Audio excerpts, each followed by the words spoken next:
مولا مولا مولا مولا مولا مولا مولا۔ اسلام کا آغاز غربت میں ہوا، ماننے والوں کو باندھ باندھ کے رسیوں میں چٹائیوں میں لپیٹ لپیٹ کے انہیں ناک میں دھواں دے دے کر بدن پہ تشدد کر کر کے انہیں روکا جاتا تھا کہ تم پیچھے ہٹ جاؤ۔ اگر کوئی شخص مزدوری کرتا ہے تو اس سے کام کروا کے اجرت نہیں دی جاتی تھی اور کہا جاتا تھا پہلے تم اس دین کو چھوڑو تو پھر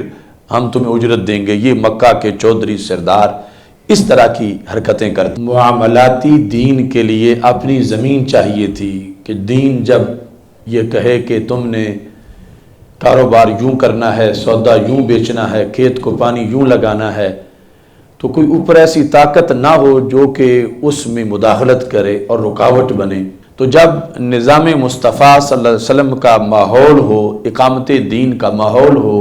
دین قائم ہو چکا ہو، تو ایسی حالت میں پھر کچھ نیکیاں تو خود بخود ہوتی رہتی ہیں، یعنی ان کے کرنے کے اندر بھی انسان کو کوئی تکلف نہیں کرنا پڑتا۔ جس طرح کہ اب ہماری سانس جاری ہے تو ہم یہ نہیں کہیں گے کہ میں اب لکھ نہیں سکتا چونکہ میں سانس لے رہا ہوں، میں پڑھ نہیں سکتا چونکہ میری مصروفیت ہے کہ میں سانس لے رہا ہوں، تو میں سودا نہیں بیچ سکتا چونکہ میری مصروفیت ہے کہ میں سانس لے رہا ہوں۔ تو سانس لینا کوئی جدا مصروفیت نہیں ہے، اس کے ساتھ ساتھ کام بھی ہو رہا ہے اور سانس بھی لیا جا رہا ہے۔ تو جس وقت ماحول دین کا ہو تو کئی نیکیاں خود بخود یوں ہوتی رہتی ہیں جیسے انسان کی سانس جاری ہے اپنے طور پر، اور ادھر بندے کا خیال بھی نہیں جاتا کہ یہ بھی میں کوئی کام کر رہا ہوں۔ تو اس طرح بغیر تکلف کی طبیعت، مزاج اور جبلت کے لحاظ سے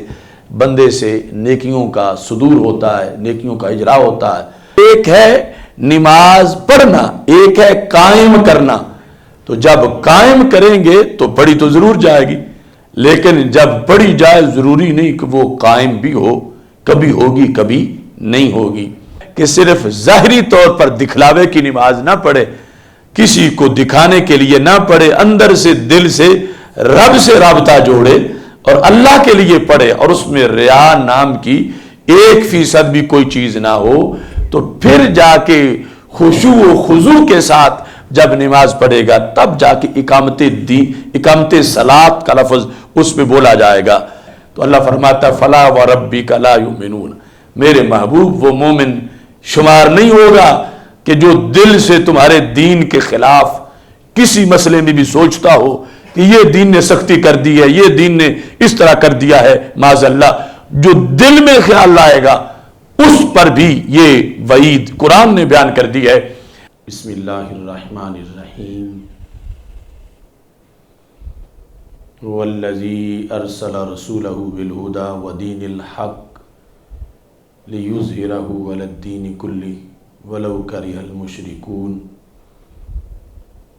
صدق اللہ العظیم وصدق رسولہ النبی الکریم الامین۔ ان اللہ وملائکتہ یصلون علی النبی یا ایہا الذین آمنوا صلوا علیہ وسلموا تسلیما۔ الصلاۃ والسلام علیک یا سیدی یا رسول اللہ وعلی آلک واصحابک یا حبیب اللہ۔ مولا صلی وسلم دائما ابدا علی حبیبک خیر الخلق کلہم، منزہ عن شریک فی محاسنہ فجوہر الحسن فیہ غیر منقاسم۔ محمد تاج رسل اللہ قاطبۃ، محمد صادق الاقوال والکلم، محمد ذکرہ روح لانفسنا، محمد شکرہ فرد علی الامم۔ رب صلی وسلم دائما ابدا علی حبیبک خیر الخلق کلہم۔ اللہ تبارک و تعالی جل جلالہ وعم نوالہ وتم برہانہ وعظم شانہ وجل ذکرہ وعز اسمہ کی حمد و ثنا، اور حضور سرور کائنات مفخر موجودات زینت بزم کائنات دستگیر جہاں غم گسار زماں سید سروراں حامی بے کساں قائد المرسلین خاتم النبیین احمد مجتبیٰ جناب محمد مصطفیٰ صلی اللہ علیہ وآلہ وصحابہ وبارک وسلم کے دربار گہربار میں ہدیہ درود السلام عرض کرنے کے بعد، جیسا کہ 7 اپریل کو مینار پاکستان پر قوم سے یہ وعدہ کیا گیا تھا کہ اقامت دین پروگرام کا بدھ کے روز اجرا کیا جائے گا، اس وعدے کے مطابق رب ذوالجلال کے فضل و کرم سے اور رسول اللہ صلی اللہ علیہ وسلم کی نگاہ عنایت سے اقامت دین پروگرام شروع کیا جا رہا ہے، جو انشاءاللہ تعالی ہفتہ وار پروگرام ہوگا اور ہر بدھ کو رات 9 بجے سے 10 بجے تک اللہ کے فضل و کرم سے یہ پروگرام ہوا کرے گا۔ آج اس کے ابتدائی لمحات ہیں۔ کل سے بندہ ناچیز جنوبی پنجاب کے دورے پر تھا، ملتان، راجن پور اور رحیم یار خان میں مختلف پروگراموں جلسوں کے بعد اب واپس پہنچا ہوں، اور وعدے کے مطابق آج اقامت دین پروگرام کو شروع کیا جا رہا ہے۔ پوری دنیا میں جو لوگ اس کو لائیو دیکھ رہے ہیں اور اس وقت ہمارے ساتھ شامل ہیں یا شامل ہوں گے، افتتاحی لمحات میں دعا کے اندر سب شریک ہوں۔ آپ حضرات جو سامنے بیٹھے ہیں، آپ بھی میرے ساتھ مل کر دعا پڑھیں۔ بسم اللہ الرحمن الرحیم، صلی اللہ علی حبیبہ سیدنا و مولانا محمد و آلہ و اصحابہ اجمعین۔ رب یسر ولا تعسر وتمم بالخیر وبک نستعین۔ رب یسر ولا تعسر وتمم بالخیر وبہ نستعین۔ رب یسر ولا تعسر وتمم بالخیر وبک نستعین۔ صلی اللہ علی حبیبہ سیدنا و مولانا محمد و آلہ و اصحابہ اجمعین۔ خالق کائنات جل جلالہ نے انسان کو اپنی بندگی کے لیے، عبادت کے لیے پیدا کیا، اور پھر انسان کی رہنمائی کے لیے خالق کائنات جل جلالہ نے انبیاء کرام علیہم السلام کو مبعوث کیا۔ پھر رب ذوالجلال نے ان پر اپنی طرف سے وحی کا نزول کیا، اور وحی کے ذریعے انبیاء کرام علیہم السلام تک اپنا پیغام پہنچایا، اور پھر انبیاء کرام علیہم السلام نے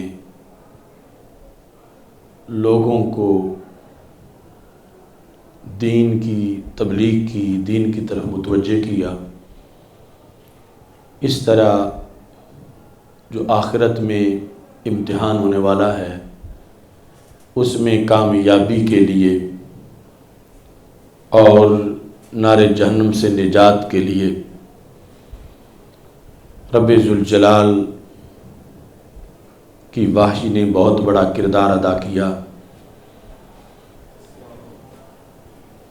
سب سے آخر میں سید المرسلین تاجدار ختم نبوت حضرت محمد مصطفیٰ صلی اللہ علیہ وسلم دنیا میں تشریف لائے، اور آپ نے وہ جامع پیغام انسانیت کو دیا کہ جس کے بعد اور کسی پیغام کی ضرورت ہی نہ رہی۔ آپ کے تاجدار ختم نبوت صلی اللہ علیہ وسلم ہونے کا مطلب یہ ہے کہ آپ نے انسان کی ضرورت ہمیشہ کے لیے پوری کر دی۔ یکے بعد دیگرے انبیاء کرام علیہ السلام دین کی طرف متوجہ کرنے کے لیے جو نصاب لوگوں کو پڑھاتے تھے، رسول اللہ صلی اللہ علیہ وسلم نے پہلی اور آخری مرتبہ وہ نصاب پڑھایا کہ جس کے بعد پھر کسی نصاب کی ضرورت ہی نہ رہی، اور قیامت تک کے لیے انسانی مشکلات کے حل کا ضابطہ اور قانون رسول اللہ صلی اللہ علیہ وسلم نے انسانیت کو عطا کر دیا۔ رب ذوالجلال نے چونکہ آپ صلی اللہ علیہ وسلم کو آخری نبی بنایا، تو آپ کو جو دین رب ذوالجلال نے دیا اس دین کو خالق کائنات جل جلالہ نے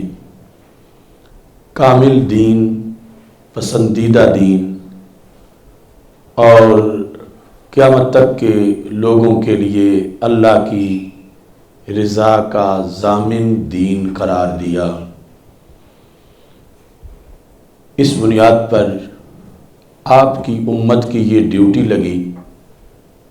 کہ صرف دین کو قبول ہی نہیں کرنا بلکہ اس کو غالب بھی کرنا ہے، اس کو نافذ کرنا ہے اور اس کے مطابق نظام حیات کو چلانا ہے۔ یہ دین رسول اللہ صلی اللہ علیہ وسلم نے کائنات میں پھیلایا، یہ غالب ہوا، اس کو قوت ملی، اس کا دبدبہ روب قائم ہوا، اور اس کے شعبہ جات، عقائد، اعمال، معاملات اور ان کا محافظ نظام رسول اللہ صلی اللہ علیہ وسلم نے امت کو عطا کیا۔ رسول اللہ صلی اللہ علیہ وسلم اللہ کے دیے ہوئے علم غیب سے جانتے تھے کہ میرے جانے کے بعد چلتے چلتے بالآخر اس دین میں کمزوری آئے گی، یہ غریب الوطن ہو جائے گا۔ تو اس پر رسول اللہ صلی اللہ علیہ وسلم نے جو امت کی ڈیوٹی لگائی کہ جب اسلام غریب الوطن ہو جائے تو میری امت کی ڈیوٹی کیا ہے، اس ڈیوٹی کا نام اقامت دین ہے، یعنی غریب الوطن اسلام کو اکاموڈیٹ کرنا، اس کو رائج کرنا، اس کو قائم کرنا، اس کو غالب کرنا، یہ رسول اللہ صلی اللہ علیہ وسلم کی طرف سے مستقبل کے لاہ عمل کے لحاظ سے امت کے لیے ایک ڈیوٹی تھی، جس کا رسول اللہ صلی اللہ علیہ وسلم نے بارہا ذکر کیا۔ گزشتہ سال 1 اپریل کو جو ہم نے اسلام زندہ باد کانفرنس منعقد کی تھی، اس میں ہم نے اس موضوع پر گفتگو کی کہ غربت اسلام کیسے ختم ہو سکتی ہے اور رسول اللہ صلی اللہ علیہ وسلم کے فرمان کے مطابق اسلام کیسے پھر غالب آ سکتا ہے۔ چونکہ نبی اکرم نور مجسم شفیع معظم صلی اللہ علیہ وسلم نے یہ ارشاد فرمایا، باد الاسلام غریبا وسیعود غریبا فطوبى للغرباء، کہ اسلام جس وقت شروع ہوا تھا تو اس میں غربت تھی۔ غربت اردو پنجابی میں ہم یہ لفظ اور معنی میں استعمال کرتے ہیں اور عربی زبان میں یہ لفظ اور معنی میں استعمال ہوتا ہے۔ غربت کہتے ہیں پردیسی کو، اجنبیت کو، یعنی جب دین اسلام شروع ہوا تو اس وقت جو ماحول میں رائج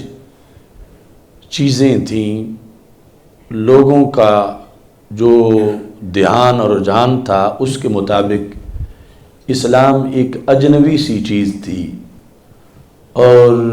اس ماحول میں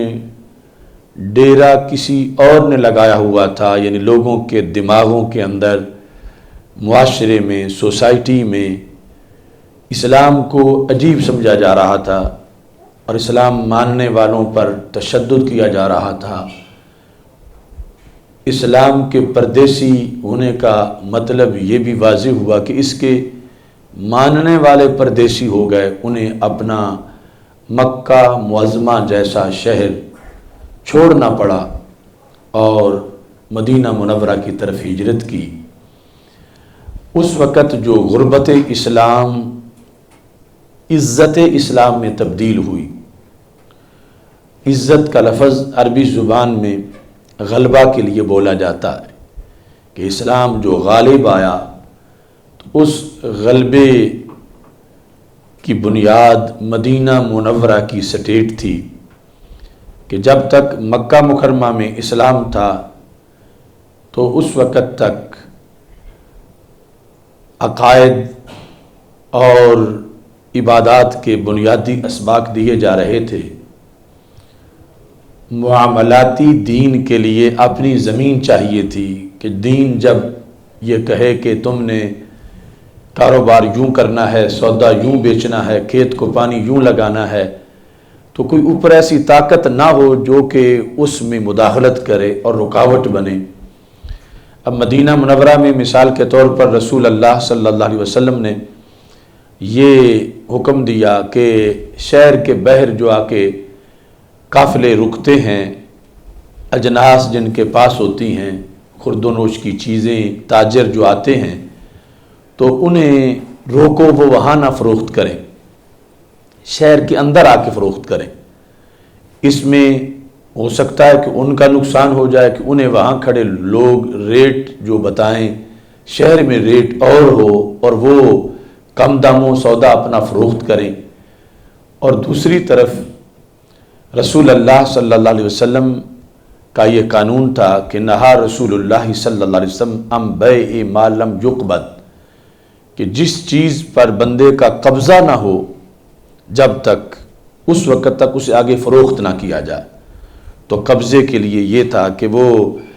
جہاں باہر کھڑا ہے وہاں نہ اس کا گھر ہے نہ اس کی دکان ہے، تو صرف وہیں سے چیز خریدے اور آگے بیچ دے، تو اسلام اس سے راضی نہیں تھا۔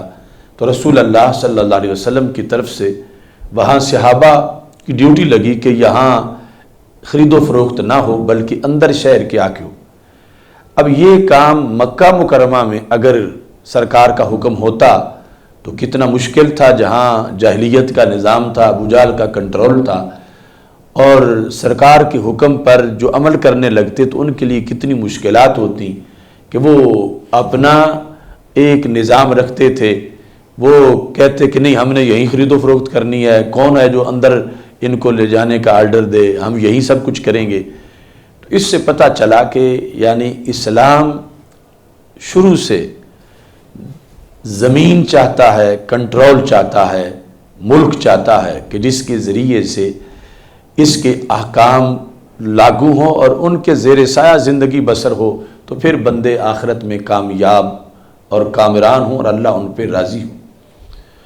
تو سید عالم نور مجسم شفیع معظم صلی اللہ علیہ وسلم نے جو مدینہ منورہ میں ہجرت کی تو اسلام کی غربت ختم ہو گئی، یعنی اسلام کو دیس مل گیا، اسلام قائم ہو گیا، اور پھر آگے پوری دنیا کی طرف اسلام بڑھنے لگا، پھیلنے لگا، غالب آنے لگا۔ تو اس ہجرت نبوی صلی اللہ علیہ وسلم سے ہمیں یہ سبق ملا کہ جہاں اس کی باقی ہزاروں حکمتیں تھیں، ان میں سے ایک حکمت دین کو قائم کرنا تھا، دین کی اقامت تھی، دین کا غلبہ تھا، دین کا اعزاز تھا کہ اس کو عزت مل جائے، یہ غالب ہو جائے،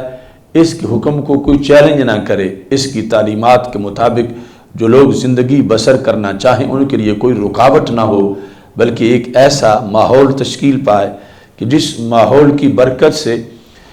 لوگوں کے لیے اس پر عمل کرنا آسان ہو جائے۔ ماحول کا عمل میں بڑا دخل ہوتا ہے۔ آپ دیکھیں کہ عام حالات میں روزہ رکھنا بندے کے لیے اتنا آسان نہیں جتنا رمضان میں آسان ہے، کیونکہ رمضان میں اس کو ایک ایسا ماحول مل جاتا ہے کہ گھر میں سحری کا اہتمام، پھر افراد خانہ کا روزہ رکھے ہوئے ہونا، پھر دوستوں کا حالت روزہ میں ہونا دن کے ٹائم، دکان پر، بازاروں میں، مسجد میں، تو اب اس کے لیے روزہ رکھنا آسان ہے، کیونکہ ماحول ہی ایک روزے کا ہے۔ وہ کسی کو کھاتا پیتا جب نہیں دیکھتا تو اسے بھی کھانے پینے کا خیال نہیں آتا، اور نہ نفس اس کو تنگ کرتا ہے۔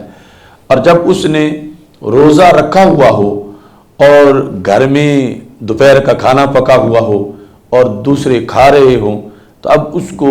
اس پر بڑی محنت کرنی پڑے گی اپنے آپ کو سمجھانے کے لیے۔ پھر گلی میں نکلے، لوگ کھا رہے ہوں، دوستوں کے پاس جائے، وہ دعوت میں ہوں، تو ایسے عالم میں اس کے لیے روزہ رکھنا جو ہے اس میں کافی مشکلات پیش آتی ہیں۔ تو جب نظام مصطفیٰ صلی اللہ علیہ وسلم کا ماحول ہو، اقامت دین کا ماحول ہو،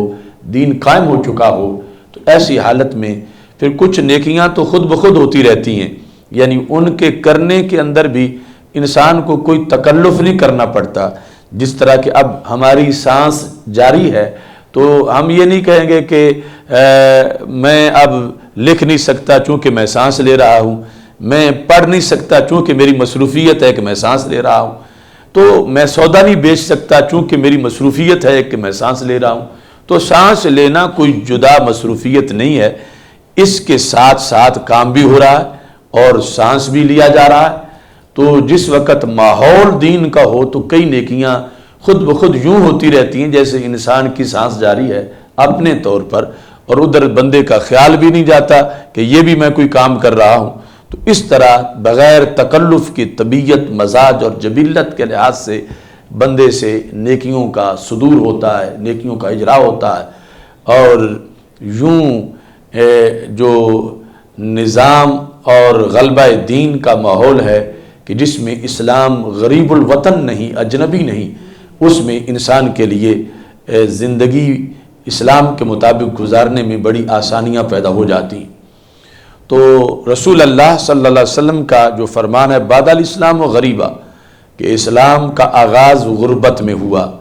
ماننے والوں کو باندھ باندھ کے رسیوں میں، چٹائیوں میں لپیٹ لپیٹ کے، انہیں ناک میں دھواں دے دے کر، بدن پہ تشدد کر کر کے انہیں روکا جاتا تھا کہ تم پیچھے ہٹ جاؤ۔ اگر کوئی شخص مزدوری کرتا ہے تو اس سے کام کروا کے اجرت نہیں دی جاتی تھی، اور کہا جاتا تھا پہلے تم اس دین کو چھوڑو تو پھر ہم تمہیں اجرت دیں گے۔ یہ مکہ کے چودھری سردار اس طرح کی حرکتیں کرتے تھے، اور اس سلسلہ میں پھر بڑا دباؤ تھا۔ حضرت سعد بن ابی وقاص رضی اللہ تعالیٰ عنہ نے جب کلمہ پڑھا تو ان کی امی نے بھوک ہڑتال کر دی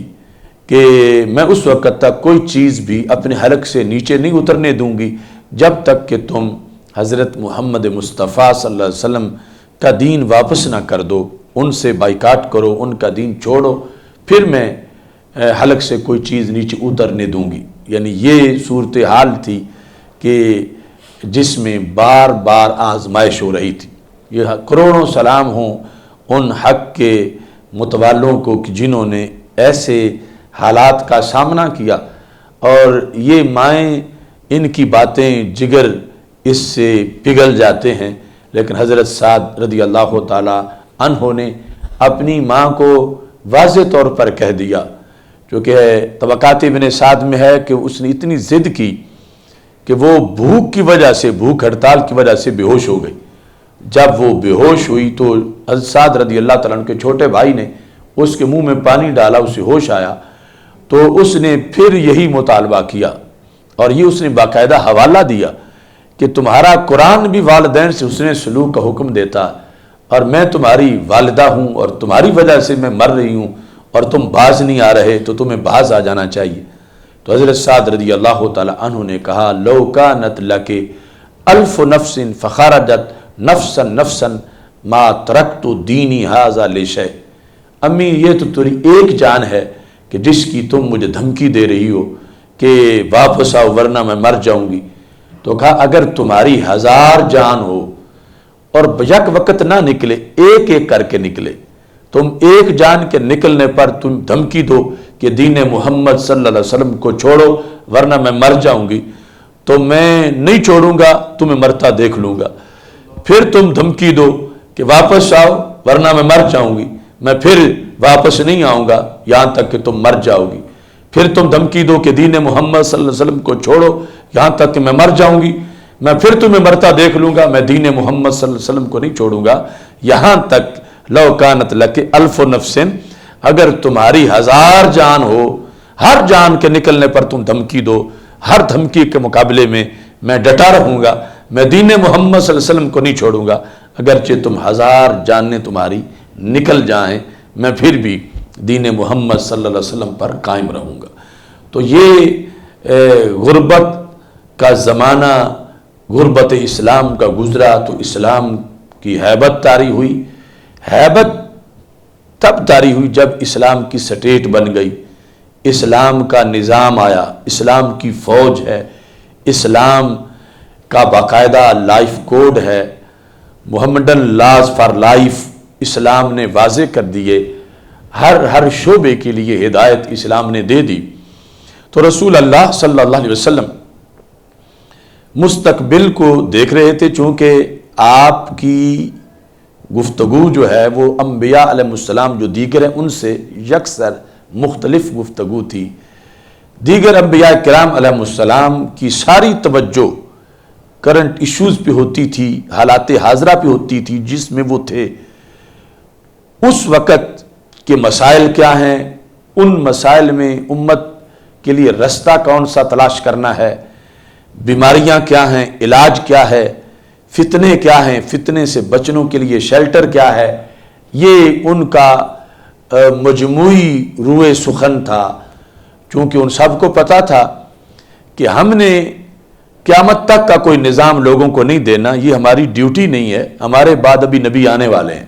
وہ ان کا حصہ ہے، وہ اپنا نظام لائیں گے، وہ اپنے سالوں کے لیے اپنی ہدایت دیں گے، ان کی طرف سے اپنا لاہ عمل اپنی امت کو دیا جائے گا۔ تو وہ اپنے ظاہری حیات کے لیے ان کا گفتگو کا انداز ہوتا تھا، اگرچہ بعض احکام بعد کے معاملات سے متعلق بھی ہوتے تھے، لیکن یہ طے شدہ تھا کہ نبوت کا دروازہ کھلا ہے تو نبی آئیں گے، رسول آئیں گے، وہ آ کے سنبھالیں گے۔ ہم جو ہمیں اللہ نے حکم دیا ہے اپنے ہوتے ہوئے ہم نے انسانیت کو راہ راست پہ رکھنا ہے، یہ ان کی گفتگو کا انداز تھا۔ ہمارے آقا صلی اللہ علیہ وسلم کی 10,000 سے زائد احادیث ڈائریکٹ تھی ہی فیوچر کے بارے میں، مستقبل کا لاہ عمل، مستقبل کے حالات، مستقبل کے مسائل، مستقبل کے پرابلم، ان کا حل، فتنے، ان سے بچاؤ، بیماریاں، اس کا علاج۔ تو رسول اللہ صلی اللہ علیہ وسلم نے چونکہ جو دین دیا وہ بھی اتنا جامع کہ وہ صرف اس وقت کے لیے نہیں تھا، قیامت تک کے لیے تھا، اتنا پرفیکٹ کہ رب ذوالجلال نے صرف اسی دین کے لیے کہا الیوم اکملت لکم دینکم، آج میں نے تمہارے لیے تمہارے دین کو مکمل کر دیا۔ یعنی کسی امت کے ہوتے ہوئے یہ اعلان نہیں ہوا کہ تمہارے دین کو ہم نے مکمل کر دیا۔ انسانی سفر تھا، وقت وقت کا نصاب تھا، جو اس وقت ان کے لیے کامل ہی تھا، مگر مطلقاً انسانیت کے لیے نہیں تھا کہ ہمیشہ یہی ہے کہ اسی پر انسان نے رہنا ہے۔ ان کا تھا کہ تم اس پر زندگی بسر کرو گے تو تمہاری کامیاب زندگی ہوگی، لیکن تمہارے بعد تبدیلیاں ہوں گی، اور آئے گا، اور ضابطہ آئے گا۔ تو الیوم اکملت لکم دینکم، یہ امت مصطفیٰ صلی اللہ علیہ وسلم مخاطب ہے، جو سامنے بیٹھے تھے اور جو قیامت تک آئیں گے، کہ تمہارے لیے تمہارے دین کو آج مکمل کر دیا۔ اب اس میں کوئی چیز نہیں بچی جو کوئی اور نبی پھر وضاحت کرنے آئے، جو کوئی اور نبی پھر احکام لے کے آئے کہ 14ویں صدی یا 18ویں صدی میں معاذ اللہ اسلام کے احکام کافی نہ رہے اور کوئی اور آئے۔ اللہ تعالیٰ نے اکملت لکم میں واضح کر دیا کہ قیامت کی آمد تک، قیامت کے دوران، قیامت کے بعد، جنت کے اندر، ہمیشہ کی زندگی میں جو کچھ وہاں تک کے لیے معلومات ہیں وہ ساری تمہیں حضرت محمد مصطفیٰ صلی اللہ علیہ وسلم نے عطا کر دی ہے۔ تو یہ کامل دین کا خطاب اس امت کو ہوا۔ وَأَتْمَمْتُ عَلَيْكُمْ نِعْمَتِي، تجھ پر میں نے اپنی نعمت کو مکمل کر دیا۔ وَرَضِيتُ لَكُمُ الْإِسْلَامَ دِينًا، اور میں نے تمہارے لیے اسلام کو بطور دین پسند کر لیا۔ تو یہ یعنی اتنی بڑی شان ہے کہ ہم ساری زندگی بھی ان لفظوں کی تشریح کرتے رہیں، لذت ختم نہیں ہوگی کہ ہم وہ منتخب لوگ ہیں کہ جنہوں نے دین خود خواہش سے گھڑ کے نہیں بنایا،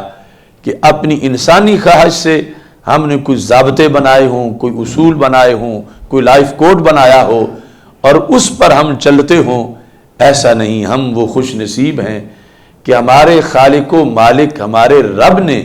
جو ہمارے لیے دستور بنایا ہے، ہم نے اس کو قبول کیا ہے، اور ایسے قبول کیا ہے کہ ماؤں کے دودھ میں ہی ہمیں اس کی چاشنی عطا کر دی گئی، اور ہم نے کوئی زندگی کا سال یا مہینہ کفر و شرک میں گزارا ہو یہ تو بڑی دور کی بات ہے۔ ہم نے اپنی زندگی کا کوئی گھنٹہ منٹ بھی اندھیرے میں نہیں گزارا، ہم شروع سے اس دین برحق کے سائے کے تلے ہیں۔ آج اگر کوئی شخص کسی اپنے بڑے کی ہدایات پر ایک گھنٹہ گزار لے، ایک دن کہیں کھڑا رہے، تو اسے معاشرے میں اچھا کہا جاتا ہے کہ اس نے تو پورا دن اپنے فلاں بڑے کر لیڈر کے کہنے پہ گزار دیا۔ اور مومن کی شان کیا ہے کہ جس نے پوری زندگی اپنے رب کے کہنے پر اپنے آپ کو سپرد کر دیا کہ دین جس کے مطابق میں نے اپنے آپ کو چلانا ہے، میں اپنی سوچ سے نہیں پوچھوں گا رب تیرا کلمہ پڑھا ہے یا رسول اللہ صلی اللہ علیہ وسلم آپ کا کلمہ پڑھ کے میں نے اپنے آپ کو آپ کے سپرد کر دیا ہے کہ مرضی میری نہیں چلے گی، مرضی آپ کی چلے گی۔ تو اس بنیاد پر یعنی یہ دین کو قبول کرنے کے لحاظ سے یہ جامعیت اس امت کو دی گئی، اس دین کو دی گئی۔ اس بنیاد پر اسلام ہمارے پاس سب سے جامع، کامل اور آخری دین ہے، کمپریہنسو، کہ کوئی چیز رہ نہیں گئی کہ جو اور کوئی آئے بیان کرنے کے لیے۔ اس واسطے مجدد دین و ملت امام اہل سنت اعلی حضرت امام احمد رضا خان فاضل بریلوی رحمۃ اللہ علیہ نے یہ کہا، نہ رکھی گل کے جوش حسن نے گلشن میں جا باقی، چٹکتا پھر کہاں ہنچا کوئی باغ رسالت کا، کہ پہلے انبیاء کرام علیہ السلام آئے، دین انہوں نے سکھایا لوگوں کو، مگر پھر بھی ابھی جگہ بچی ہوئی تھی کہ کچھ سبق سیرت کے اور آنے چاہیے، کچھ سبق باطن کی صفائی کے اور آنے چاہیے، کچھ مستقبل کی روشنی اور آنی چاہیے، قیامت تک کی انسانوں کے لیے زندگی کی راہوں اور موڑوں کے اندھیروں کو دور کرنے کے لیے کچھ لائٹنگ اور ہونی چاہیے۔ جو بھی آیا بڑے اچھے انداز میں آیا. ان انبیاء کرام علیہ السلام کی صحن چمن میں جو جلوہ گری تھی وہ بہت اعلیٰ انداز کی تھی، مگر جب وہ پھول کھلے تو ان کو دیکھ کر کسی نے یہ نہیں کہا کہ اب یہ کھل گئے ہیں تو انہی پہ ہم اکتفا کرتے ہیں اور اب اور ضرورت نہیں رہی. نہیں، ان کے کھلنے کے بعد بھی صحن چمن ابھی ادھورا تھا، کسی آنے والے کا انتظار تھا. قرآن کہتا یأتی من بعد اسمہ احمد، وہ کھلتے تھے تو ان کی خوشبو کہتی تھی ہم آئے ہیں، ہمارے آقا ابھی آنے والے ہیں، کہ جو جامع طریقے سے انسانیت کو پڑھائیں گے کہ جن کا پڑھایا ہوا کبھی چیلنج نہیں ہو سکے گا، جو مستقبل میں ہمیشہ انسانی مزاج اور انسانی معاشرے کا رہنما قرار پائے گا، جس میں نہ تبدیلی کی ضرورت ہوگی اور نہ ہی کوئی کمی محسوس ہوگی. تو ہمارے آقا صلی اللہ علیہ وسلم جب جلوہ گر ہوئے تو فرما انما بعثت لاتمم مکارم الاخلاق، مجھے بھیجا اس لیے گیا ہے، میں نے مکمل کر کے جانا ہے. اب اور کوئی چیز پیچھے نہیں رہ جائے گی کہ جو کوئی اور دینے آئے اور وہ کسی اور کے دین کا حصہ ہو اور میرا دین جو اس کے اوپر کوئی اور جامع چیز ہو. فرمایا نہیں، جو کچھ میں لے کے آیا ہوں اس سے جامع اور کچھ ہو نہیں سکتا. فرمایا جنت جانے کے جتنے راستے ہیں سرکار نے فرمایا وہ سارے ہی میں نے بیان کر دیے. اب کوئی نبی آئے گا تو کیا کرنے آئے گا؟ کوئی رستہ 10 رہ جاتے، 20 رہ جاتے لاکھوں میں سے تو وہ آ کے وہ بتاتے، تو میں نے تو ایک بھی باقی نہیں رہنے دیا. انسان جس ذریعے سے جنت لے سکتا ہے وہ سارے طرق، وہ سارے وسائل، وہ سارے رستے میں نے ایک ایک کر کے بیان کر دیا. اور پھر دوسری طرف جہنم سے بچاؤ کے لیے جو تدابیر چاہیے میں نے اتنا جامع اپنی امت کو پڑھا دیا ہے کہ جہنم سے بچنے کے جتنے طریقے تھے ان میں سے 10-12 باقی رہ گئے ہوں ایسا نہیں، میں نے تو ایک بھی باقی نہیں رہنے دیا. جہنم سے بچاؤ کا ہر طریقہ میں نے بتا دیا، ہر زمانے کی رہنمائی میں نے کر دی ہے، ہر رات کے اندھیروں کے مقابلے میں دین کے سویرے میں نے قائم کر دیے. تو اس بنیاد پر یہ ہماری سعادت ہے کہ ہمیں جو دین ملا یہ سارے ادیان سے جامع، باقی قوموں کو، امتوں کو اس وقت ملتے رہے جب ابھی انسانیت رائٹ وزڈم کا سفر کر رہی تھی، ان کا اس وقت کا نصاب تھا. ہمارا نصاب وہ ہے کہ جو قیامت تک جتنی بھی ٹیکنالوجی، جتنی بھی سائنس، جس قدر بھی ترقی ہو جائے، وہ جہاں تک بھی پرواز کرے، آج سے کئی صدیاں بعد بھی جب وہ ٹیکنالوجی پرواز کر کے کہیں پہنچے گی اس کو آگے دین مصطفیٰ علیہ السلام کا جھنڈا لہراتا ہوا نظر آئے گا. یعنی اتنی ترقی کے بعد بھی، یعنی یہ نہیں کہ ٹیکنالوجی سے آگے نکل جائے، یہ ٹیکنالوجی جہاں پہنچے گی اس سے کہیں آگے اس کو نظر آئے گا کہ دین مصطفیٰ علیہ السلام کا پرچم تو یہاں بھی لہرا رہا ہے. یعنی اتنی اس میں وسعت ہے، اتنی اس میں جامعیت ہے، اس انداز میں اس میں ہر چیز کو کھول کے بیان کیا گیا ہے. تو اس بنیاد پر یعنی یہ دین آ گیا اور اس یوں آیا کہ نہ رکھی گل کے جوش نے گلشن میں جا باقی، چٹکتا پھر کہاں غنچہ کوئی باغ رسالت کا. اس انداز میں جامع دین جب رسول اللہ صلی اللہ علیہ وسلم نے دیا، لیکن ساتھ یہ فرما دیا کہ اس پہ حملے بھی ہوں گے اور حملوں کے مقابلے میں ڈیوٹی ہے میری امت کی کہ وہ اس دین کی حفاظت کریں، اور یہ دین بالآخر غریب ہو جائے گا. یعنی وہ پہلے کی طرح اس میں اجنبیت آ جائے گی، پردیسی ہو جائے گا. تو جب پردیسی ہو تو رسول اللہ صلی اللہ علیہ وسلم نے فرمایا فطوبى للغرباء، اس وقت پردیسی دین کے ہمراہ رہنے کی وجہ سے جنہیں تانے ملیں گے، اس دین پر ہونے کی وجہ سے جنہیں قدامت پرست کہا جائے گا، اس دین کے احکام پر چلنے کی وجہ سے جن کو لوگ مختلف قسم کی تدحیق کے لہجوں سے یاد کریں گے۔ فرمایا فطوبی للغرباء، جو معاشرہ، رواج، برادری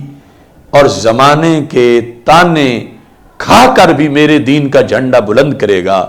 سرکار فرماتے ہیں میں نے آج اس کو جنت کی ٹکٹ عطا کر دی ہے۔ تو وہ نگاہ نبوت نے جو دیکھا کہ غلبہ کے بعد پھر اس میں غربت آئے گی، تو یہ اب جو زمانہ گزر رہا ہے اسلام کا، یہ غربت دین کا زمانہ ہے، اور غربت دین کے وقت مسلمانوں کی ڈیوٹی اقامت دین ہوتی ہے، دین کو قائم کرنا، دین کو گھر دینا اور دین کو آباد کرنا۔ ہمیں دارالحکومت تو اسلام آباد ملا ہوا ہے، مگر ابھی اس میں اسلام کو آباد کرنا یہ ہے اقامت دین، یعنی یہ جو ہمارے عرف میں آباد والا لفظ فارسی والا اردو میں بولا جاتا ہے، یہ اسی اقامت دین کا ترجمہ تھا جب اسلام آباد کا نام رکھا گیا، کہ جس میں اسلام مقیم ہو جائے، اسلام کو اقامت مل جائے، اکاموڈیشن ملے، اسلام اس میں اقامت اختیار کرے۔ تو وہ اقامت ابھی تک ہم اس کے منتظر ہیں کہ وہ اقامت کیسے ہوگی۔ تو اقامت دین یہ ہماری اس وقت کی ڈیوٹی ہے۔ اقامت کا لفظ تو ویسے یہ کوئی نیا لفظ نہیں ہے، عام اردو میں بھی کہ فلاں کی اقامت کہاں ہے، اس نے کہاں اقامت اختیار کر لی ہے، کہاں رہائش ہے، کہاں رہتا ہے، تو یہ اصل میں عربی زبان کا لفظ ہے، اور اتنا جامع ہے کہ ہمارا پورا دین اس میں دین کی تشریحات، یہ اصل جو اس میں حروف ہیں وہ قاف، واو اور میم، اسی سے ہی صراط مستقیم بنتا ہے، اسی کے حروف سے ہی تقویم کے الفاظ بنتے ہیں۔ یہی اسلام کے غلبہ کا حوالہ ہے۔ تو قرآن مجید برہان رشید میں رب ذوالجلال نے حکم دیا، جو کہ سورہ مائدہ کے اندر موجود ہے، خالق کائنات جل جلالہ نے ہمارے آقا صلی اللہ علیہ وسلم سے یہ فرمایا کہ آپ اہل کتاب سے بات کریں۔ یہ مختصر میں نے مینار پاکستان پر بھی یہ آیت پڑھی، سورہ مائدہ کی آیت نمبر 68، قل یا اہل الکتاب، اے میرے رسول صلی اللہ علیہ وسلم، آپ اہل کتاب سے گفتگو کریں۔ ڈکلیئر پیپر آف بک، یعنی وہ جو یہود و نصارہ ہیں، آپ ان پر واضح طور پر انہیں یہ سنا دیں۔ کیا چیز؟ لستم علی شیء، تم کسی چیز پر بھی نہیں ہو، یعنی تمہاری کوئی بنیاد ہی نہیں ہے، تم کچھ بھی نہیں ہو۔ یہ عربی زبان کا قانون ہے کہ جب نکرہ لفظ نفی کے نیچے آئے تو اس میں عموم ہوتا ہے، یعنی ایک تو یہ ہے نا کہ تم کچھ نہیں ہو، کہ تمہارے نمبر پاس مارکس نہیں ہیں لیکن 30% ہیں، 20% ہیں، 15% ہیں۔ لستم علی شیء کا مطلب یہ ہے کہ تمہارا ایک نمبر بھی نہیں ہے، تم زیرو ہو، تم صفر ہو، چونکہ شیء نکرہ ہے اور لستم نفی ہے۔ لستم علی شیء، تم بالکل کچھ بھی نہیں ہو، یعنی یہ رب ذوالجلال نے اہل کتاب سے گفتگو کی اور انہیں واضح طور پر کہا کہ یو آر نتھنگ، بالکل تم کچھ بھی نہیں ہو، تمہاری کوئی حیثیت نہیں ہے۔ You are not on anything, تم کسی چیز پر بھی نہیں ہو، اینی تھنگ، کچھ بھی نہیں ہو، یعنی وہ جو شے پر تنوین ہے اس کو ہم انگلش میں anything, you are not anything, تم کچھ بھی نہیں ہو، تمہاری کوئی حیثیت نہیں ہے، until you stand by your book, اس وقت تک کچھ نہیں جب تک کہ تم اپنی کتاب کو قائم نہ کرو۔ اس کے قائم کرنے کے لحاظ سے یہ رب ذوالجلال نے واضح طور پر فرما دیا لستم علی شیء حتی تقیموا التوراۃ والانجیل، اس وقت تک جب تک کہ تم تورات اور انجیل وما انزل الیکم من ربکم، اور جو بھی ریویلڈ اور نازل کیا گیا تمہاری طرف، تمہارے رب کی طرف سے، جب تک تم اس کو قائم نہ کرو تو تم کچھ بھی نہیں ہو۔ اب اس پر حضرت سفیان بن عیینہ نے یہ کہا، جو صحیح بخاری شریف میں ہے، کہ اس آیت سے جتنا مجھے ڈر آتا ہے اتنا کسی آیت سے ڈر نہیں آتا، چونکہ پہلی امتوں کے لحاظ سے جو قرآن میں گفتگو کی گئی ہے وہ اب ہمیں حقیقت میں سنایا جا رہا ہے، وہ تو فیل ہو گئے اور ان کا زمانہ گزر گیا۔ اب جب قرآن اتر گیا تو اب تو تورات کا زمانہ ہی نہیں ہے۔ یہ نہیں ہے کہ اب انہیں دعوت دی جا رہی کہ تورات قائم کرو اور انجیل قائم کرو، اب ان کو دعوت یہ ہے کہ یہ قرآن پڑھو، کلمہ پڑھو، اس اسلام میں آ جاؤ، زمانہ وہ تو گزر گیا۔ کہتے ہیں کہ جس وقت انہوں نے اپنی کتاب کو قائم نہ کیا، حتی تقیموا، یہ لفظ بنا اقامت سے، اس واسطے ہم نے اپنے پروگرام کا نام ہی اقامت دین رکھا ہے، تاکہ یعنی جو ہمارے لیے اصل چیلنج ہے ہم اس کو، لفظ تو وہ سنتے رہیں، اس کے بارے میں سوچیں تو صحیح۔ یعنی ایک ہے فہم دین اور ایک ہے اقامت دین۔ تو فہم دین ہے دین کی سمجھ، اور اقامت دین ہے سمجھ کے بعد دین کو قائم کرنا، دین کو رائج کرنا، اقامت دین۔ اور یہ لفظ رب ذوالجلال نے وہاں بھی بولا سورہ بقرہ کے آغاز میں، الف لام میم ذالک الکتاب لا ریب فیہ ھدی للمتقین الذین یؤمنون بالغیب ویقیمون الصلاۃ، کہ جو غیب پہ ایمان رکھتے ہیں اور نماز کو قائم کرتے ہیں۔ ایک صفت، نماز کو قائم کرتے ہیں، یہ نہیں کہا کہ نماز ادا کرتے ہیں یا نماز پڑھتے ہیں، بلکہ وہاں پر حالانکہ ادائے صلاۃ بھی عربی زبان کا لفظ ہے، ادائے صلاۃ، لیکن وہاں اقامت صلاۃ، نماز کو قائم کرنا۔ تو قائم کرنا اور پڑھنا اس میں ڈیفرنس ہے، یعنی نسبت عام خاص مطلق کی ہے۔ یوں سمجھو کہ جو بھی نماز قائم کی جائے گی پڑھی ضرور جائے گی، لیکن جو بھی پڑھی جائے ضروری نہیں کہ وہ قائم بھی ہو، کبھی ہوگی کبھی نہیں ہوگی۔ یعنی پڑھنے کے باوجود ہو سکتا ہے کہ نماز پڑھی تو گئی ہو مگر قائم نہ ہو، اور جہاں قائم ہوگی تو اس کے ضمن میں پڑھنا ضرور آ جائے گا۔ تو کچھ چیزیں ایسی ہوتی ہیں نا، وہ جامع ہوتی ہیں۔ مثلا اقامت کے اندر، مثلا جامع ہونے کا یہ سمجھو نا کہ جس وقت ہم یہ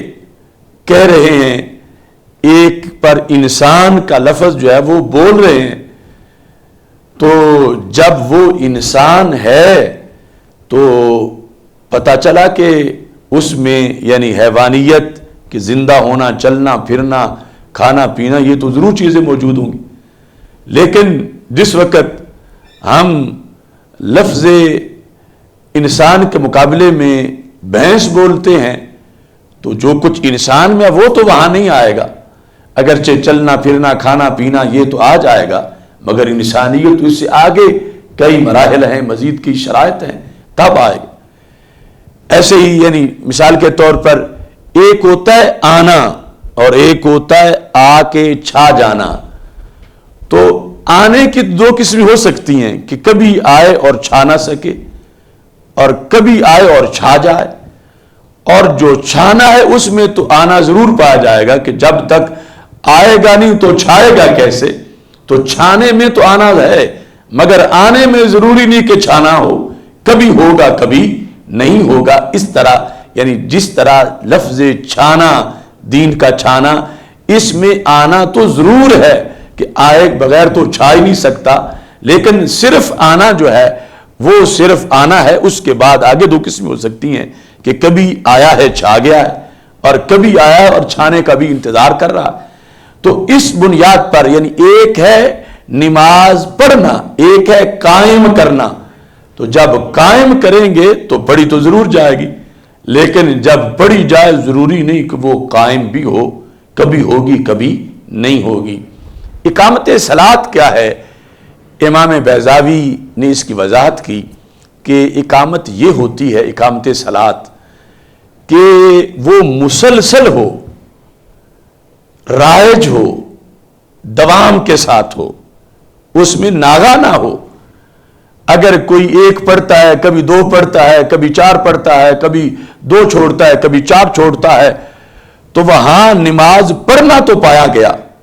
مگر اقامت صلاۃ نہیں ہے۔ اقامت صلاۃ تب ہوگی جب ناغا نہ کرے، جب وہ مسلسل پڑھے، اس نماز کو ترویج مل جائے، اس کے لحاظ سے رواج پا جائے، پکی ہو جائے، تو پھر ایک یہ مطلب ہے اقامت کا۔ تو اب اقامت دین یہ ہوا کہ یہ نہیں کہ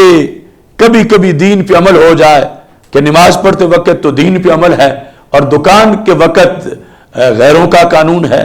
نماز پڑھتے وقت، روزہ رکھتے وقت تو دین پہ عمل ہے، اور تجارت اور معیشت اور معاشرت اور سیاست اور حکومت اور فیصلوں کے لحاظ سے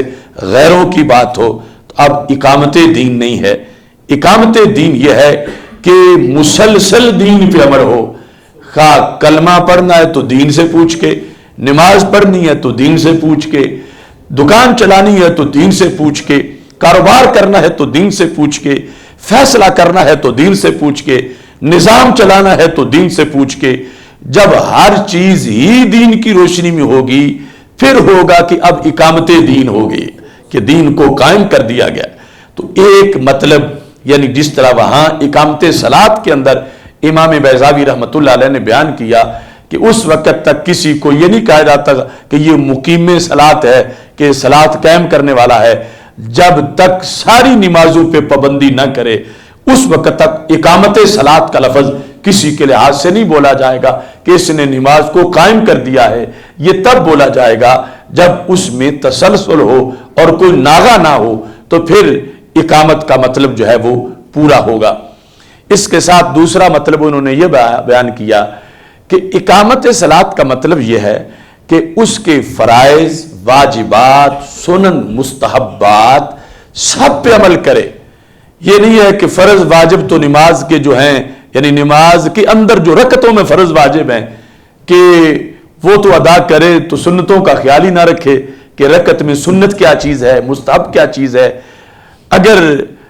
اس کے بغیر پڑھتا ہے تو پڑھنا تو پایا جائے گا، مگر اقامت صلاۃ نہیں ہے۔ یعنی اقامت صلاۃ تب ہے جب تک مستحبات پہ عمل نہ کر لے، اقامت صلاۃ نہیں ہوگا۔ تو اس بنیاد پر یعنی اقامت دین یہ ہے کہ دین میں جو فرائض ہیں زندگی کے لحاظ سے، جو واجبات ہیں، سنن ہیں، مستحبات ہیں، اولا ہے، ان ساری چیزوں پہ بندے کا عمل ہو، اور دوسری طرف حرام سے باز رہے، مکروہ تحریمی سے باز رہے، مکروہ تنزیہی سے باز رہے، خلاف اولا سے باز رہے۔ یعنی یہ نہ کہے کہ یہ تو سنت چیز ہے، اگر نہیں بھی کروں گا تو کوئی جو سنت ترک کرنے پہ دلیر ہوتا ہے پھر واجب بھی ترک کرتا ہے، پھر فرض بھی ترک کرتا ہے۔ اور دین کی اقامت یہ ہوگی کہ مستحبات تک وہ پکا ہو کہ ان سب پہ عمل کرنا ہے، تو پھر جا کر اس کو اقامت کا لفظ بولا جائے۔ اور یہ بھی وضاحت کی گئی کہ اقامت کا یہ مطلب ہوتا ہے صرف ظاہری طور پر اقامت صلاۃ میں یہ ہے کہ صرف ظاہری طور پر دکھلاوے کی نماز نہ پڑھے، کسی کو دکھانے کے لیے نہ پڑھے، اندر سے دل سے رب سے رابطہ جوڑے اور اللہ کے لیے پڑھے، اور اس میں ریا نام کی 1% بھی کوئی چیز نہ ہو، تو پھر جا کے خشوع و خضوع کے ساتھ جب نماز پڑھے گا تب جا کے اقامت صلاۃ کا لفظ اس پہ بولا جائے گا۔ وَيُقِيمُونَ الصَّلَاةَ، اور نماز قائم کرتے ہیں، نماز کی اقامت کرتے ہیں۔ اور عربی زبان میں اس میں یہ لفظ اس میں بھی استعمال ہوتا تھا کہ یہ جو بانس ہے جب پیدا ہوتا ہے، تنا بنتا ہے، بڑا ہوتا ہے، تو کچھ نہ کچھ ٹیڑھا ضرور ہوتا ہے، اور پھر اس کو کاٹا جاتا ہے تو اس کے لیے ایک بھٹی بنائی جاتی ہے جہاں اس کو سیدھا کیا جاتا ہے۔ تو جب بانس کو سیدھا کیا جا رہا ہو اس کو اقامت سے تعبیر کیا جاتا، یا کسی کو سہارا دینے کے لیے جو لکڑی ساتھ اس کے لگائی جاتی ہے یہ اقامت ہے۔ تو اس بنیاد پر مطلب یہ ہے کہ اپنے رہن سہن، اپنے بود و باش، اپنے معاملات زندگی کا جو ٹیڑھا پن ہے، اسلام کی روشنی میں اس کو سیدھا کرنا اور اسلام کے سہارے سے اپنے نظام کو استوار کرنا، یہ ہے اقامت دین۔ اقامت دین جس کا ہمیں حکم دیا گیا۔ تو خالق کائنات جل جلالہ نے فرمایا کہ اہل کتاب سے کہہ دو تم کچھ بھی نہیں یہاں تک کہ تم دین کو، تم قرآن کو جو کتاب تمہیں دی گئی اسے قائم نہ کر لو تو تم کچھ بھی نہیں۔ تو ہمارے لیے یہ ہے کہ ہم اپنی کتاب کو قائم کریں، اور اس کے قائم کرنے کے لیے ساری زمین ہے جہاں اسے قائم کرنا ہے، یعنی بازار میں بھی قرآن قائم ہو، گلی محلے میں، تھانے میں، کچہری میں، نظام حکومت میں، نظام سلطنت میں، یعنی قرآن قائم کرنے کا ہمیں حکم ہے، صرف پڑھنے کا حکم نہیں، صرف سمجھنے کا حکم نہیں، صرف سمجھانے کا حکم نہیں، صرف اس کے مطابق انفرادی زندگی عبادات تک گزارنے کا صرف حکم نہیں، بلکہ اس سے اگلا حکم ہے وہ ہے اقامت قرآن۔ اقامت قرآن ہے اقامت دین، کہ یہ دین یوں ہر طرف اس کے حکم کی تعمیل کی جا رہی ہو اور اس کے سامنے کسی کے دم مارنے کی مجال نہ ہو، کہ جو کہ قرآن کا حکم آ گیا ہے تو جس معاشرے میں لوگ کتاب کو اکڑ رہے ہوں، کتاب کے نظام سے بغاوت کر رہے ہوں، کتاب کے نظام سے سرکشی کر رہے ہوں، کتاب کے نظام کے خلاف بک بک کر رہے ہوں، تو اس وقت قرآن قائم نہیں ہے۔ قرآن قائم ہے اس وقت ہوگا کہ جب اس کے سامنے ہر کوئی گردن اپنی جھکا لے، ظاہر اور باطن کے لحاظ سے، نہ زبان سے کوئی لفظ بولے اس کے خلاف، نہ دل میں لائے، تو پھر یہ ہوگا کہ قرآن قائم ہو گیا ہے۔ ما کان لمؤمن ولا مؤمنۃ اذا قضى الله ورسوله امرا ان یکون لهم الخیرۃ من امرہم، کسی مومن مرد یا کسی مومن عورت کے لیے یہ جائز نہیں ہے کہ اللہ اور اللہ کے رسول صلی اللہ علیہ وسلم کے حکم کے مقابلے میں وہ اپنی پسند کو پیش کرے، اپنی رائے پیش کرے اور اپنی چاہت پیش کرے۔ اللہ نے فیصلہ دیا ہے قرآن مجید میں، یہ مومن نہیں ہو سکتا جو ایسی باتیں کرے، جو قرآن کو مشورے دے، جو دین کو مشورے دے کہ یوں ہونا چاہیے تھا، ایسے ہونا چاہیے تھا، یہ سخت چیز ہے، یہ نرم چیز ہے، اس کو ایسے نہیں ہونا چاہیے۔ جو اتنی بات کرتا ہے اللہ فرماتا ہے وہ مومن نہیں ہے۔ مومن کی شان نہیں ہے کہ قرآن میں نے دیا ہے، ضابطہ اخلاق میں نے دیا ہے، لائف کوڈ میں نے دیا ہے۔ مومن کی تو گنجائش ہی نہیں آگے کہ وہ یہ کہے کہ یوں ہونا چاہیے، چونکہ کلمے کا مطلب ہی ہے کہ مولا مرضی تیری چلے گی۔ اور دوسرے مقام پر فرما دیا فلا وربک لا یؤمنون حتی یحکموک فیما شجر بینہم ثم لا یجدوا فی انفسہم حرجا مما قضیت ویسلموا تسلیما۔ محبوب مجھے تمہارے رب کی قسم وہ لوگ ہرگز مومن نہیں ہیں جب تک کہ آپ کی حکومت کو تسلیم نہ کر لیں، اپنے جھگڑوں میں فیصلوں کے لحاظ سے آپ کے فیصلے کو جب تک نہ مانے مومن نہیں ہے۔ کتنا مانے، کیسے مانے کہ یوں مانے ثم لا یجدوا فی انفسہم حرجا مما قضیت، یا بھی نکرہ تحت النفی ہے کہ آپ نے جو فیصلہ کر دیا، جو سنت دی کہ تم نے بال یوں رکھنے ہیں، لباس یوں پہننا ہے، تم نے ایک دکان یوں چلانی ہے، تم نے نظام زندگی یوں چلانا ہے، اس کے مقابلے میں وہ اپنے دل میں زبان کی بات سے آگے مسئلہ ہے. زبان پر تو شریعت نے پابندی لگا دی کہ تم نے زبان سے نہیں بولنا ورنہ ایمان سلب ہو جائے گا. اب دل پر پابندی ہے، ثم لا یجدوا فی انفسہم حرجا مما قضیت، میرے محبوب جو آپ نے فیصلہ کیا اس کے برعکس اپنے دل میں مندہ خیال بھی نہ لائیں، خیال بھی اپنے دل میں نہ لائیں. فَيُسَلِّمُوا تَسْلِيمًا، اور سر تسلیم خم کر جائیں. تو اللہ فرماتا ہے پھر مومن ہیں ورنہ مومن نہیں. اور اگر سنت کے مقابلے میں، شریعت کے مقابلے میں، دین کے مقابلے میں کوئی اپنی بات کرے گا، اپنی طرف سے زبان سے لائے گا، تو 22ویں پارے میں کہا ما کان لمؤمن ولا مومن، یہ 5ویں پارے میں کہا صرف زبان پر ہی پابندی نہیں، اتنا ادب ہے نظام مصطفیٰ صلی اللہ علیہ وسلم اور شریعت مصطفیٰ صلی اللہ علیہ وسلم اور دین محمد صلی اللہ علیہ وسلم کا اتنا ادب ہے کہ اپنے دل میں بھی یہ خیال نہیں لانا کہ یہ کیوں داڑھی رکھنے کا حکم دیا گیا، یہ کیوں امامے باندھنے کا حکم دیا گیا، یہ کیوں روزے رکھنے کا حکم دیا گیا کہ انسان کھاتا پیتا رہے، یہ رمضان کے روزے آ جاتے ہیں، یہ ہم کماتے ہیں، اسلام کہتا ہے تم زکوٰۃ نکالو، اسلام کہتا ہے بازار میں چلو آنکھیں جھکا کے چلو. اس میں جو شخص زبان سے بک بک کرے کہ کیوں پابندیاں لگی ہیں، ہمیں ہر لحاظ سے آزادی ہونی چاہیے، اس کا تو دین غارت ہو ہی گیا. قرآن کہتا ہے جو دل میں خیال لائے گا، تو اللہ فرماتا ہے چونکہ سند تو ایمان کی رب نے دینی ہے اور اس سے دل چھپا ہوا نہیں ہے، وہ جانتا ہے. تو اللہ فرماتا ہے فلا وربک لا یؤمنون، میرے محبوب وہ مومن شمار نہیں ہوگا کہ جو دل سے تمہارے دین کے خلاف کسی مسئلے میں بھی سوچتا ہو کہ یہ دین نے سختی کر دی ہے، یہ دین نے اس طرح کر دیا ہے، معاذ اللہ. جو دل میں خیال لائے گا اس پر بھی یہ وعید قرآن نے بیان کر دی ہے. اب آپ یعنی یہ دیکھیں کہ اقامت دین کی منزل کتنی ضروری ہے، اور یہ سٹاپ ہے جہاں پر ہماری زندگی کا ہمیں پہنچنا ہے، اور وقت تھوڑا ہے اور رکاوٹیں بہت زیادہ ہیں، اور رستے میں ڈاکو لٹیرے بیٹھے ہوئے ہیں، اور شام ہونے والی ہے، اور یہاں اقامت دین تک، اسلام کو آباد کرنے تک ہم نے پہنچنا ہے. تو اب سوچ لیں کہ کتنا ہمیں محتاط ہونا ہے، کتنا تیز چلنا ہے، اور کس انداز میں ہم نے دین متین کی خدمت کرنی ہے. اللہ تعالی ہمیں توفیق دے کہ ہم اس دیس میں، پوری دنیا میں اس کتاب کو، قرآن کو قائم کریں، دین کو قائم کریں.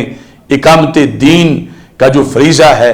اس کو بطریق آسن نبھائیں. یہ آج تمہیدی گفتگو تھی لفظ اقامت دین پر. انشاءاللہ اگلی گفتگو بھی اسی اقامت دین موضوع پر ہوگی. اللہ تعالی ہم سب کا حامی و ناصر ہو. جتنے حضرات اس وقت یہ سامنے میرے بیٹھے ہیں اور جتنے لائیو سن رہے ہیں اور جتنے آگے پھر اس کو انشاءاللہ سنتے رہیں گے، میں سب کے لیے دعا کرتا ہوں اللہ تعالی سب کو مزید ذوق شوق عطا فرمائے، اقامت دین کے فلسفے کو سمجھ کر اس کے مطابق اپنی زندگی کو وقف کرنے کی رب ذوالجلال ہم سب کو توفیق عطا فرمائے. وآخر دعوایا ان الحمد للہ رب العالمین. ویسے تو بڑا اہم میٹھا موضوع جاری تھا، چونکہ وقت کی پابندی کے لحاظ سے اس وقت بھی یہ ضروری ہے کہ یعنی 10 بجے اس کا اختتام ہو جائے، اس واسطے یہ ختم کیا. آگے اس میں سوال و جواب کے لیے بھی 15 منٹ رکھیں گے، یعنی پون گھنٹہ گفتگو ہو اور 15 منٹ سوالوں کے جواب ہوں. اور اس کا یہ طریقہ ہوگا کہ یہ جو آپ کو نمبر دیں گے یا ای میل ایڈریس دیں گے، اس پر اپنے سوالات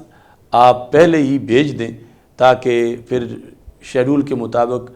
مختصر وقت میں زیادہ سوالوں کے جواب آ سکیں اور جامع طریقے سے ان کو بھی ساتھ سوالات کو بھی شامل کیا جا سکے. الحمدللہ رب العالمین والعاقبۃ للمتقین